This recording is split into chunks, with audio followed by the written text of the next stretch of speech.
क्या आपने कभी कोई अवसर खो दिया है और बाद में समझा कि अब बहुत देर हो चुकी है? यही दुख यिर्मयाह अपनी प्रजा के लिए महसूस करता है। अध्याय का सारांश। यिर्मयाह यहूदा की दशा पर शोक करता है। उनके पाप बहुत हैं, मूर्ति पूजा, छल, झूठ और हठीला विद्रोह।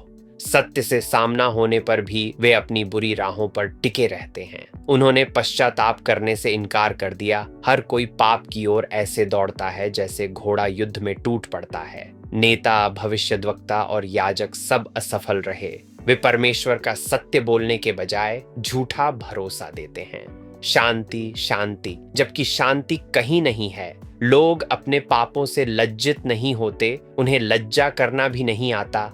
परमेश्वर कहता है कि अब न्याय निश्चित है। भूमि उजाड़ होगी, लोग तितर बितर होंगे और नगरों पर मृत्यु छा जाएगी। गहरे दुख में यिर्मयाह कराह उठता है। कटनी बीत गई, ग्रीष्म समाप्त हुआ और हम उद्धार नहीं पाए। पश्चाताप का अवसर निकल चुका था। यिर्मयाह का हृदय टूट जाता है। मेरी प्रजा चूर चूर हो गई है, इस कारण मैं भी चूर चूर हुआ हूँ। मैं शोक करता हूँ और भय ने मुझे जकड़ लिया है। वह आशा और चंगाई की लालसा करता है। क्या गिलाद में मरहम नहीं? क्या वहां वैद्य नहीं? किंतु दुखद सत्य यह था कि चंगाई का उपाय तो सदैव परमेश्वर में ही था, पर लोगों ने उसे ठुकरा दिया।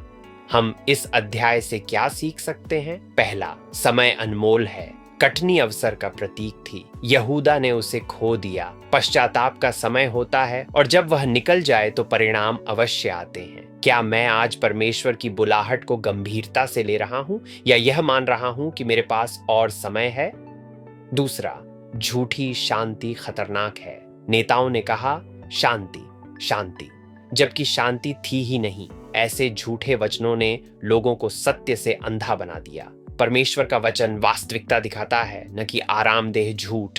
क्या मैं परमेश्वर का सत्य सुनता हूं, ईवन जब वह कठोर हो, या केवल वही जो आसान लगता है? तीसरा, केवल परमेश्वर ही चंगा कर सकता है। यिर्मयाह ने पुकारा, क्या गिलाद में मरहम नहीं? हाँ, मरहम है, पर केवल तब जब हम परमेश्वर की ओर लौटें। उसका अनुग्रह ही पाप से बीमार आत्मा की सच्ची औषधि है। मेरे जीवन के किस क्षेत्र को आज परमेश्वर की चंगाई की आवश्यकता है? हे प्रभु, मुझे दिए गए समय को व्यर्थ न गंवाने दे। मुझे झूठे भरोसों से बचा और अपने सत्य में चलने की राह दिखा। मेरे हृदय को तेरी उपस्थिति के मरहम से चंगा कर और मुझे विश्वास योग्यता से तेरे साथ चलना सिखा। आमीन।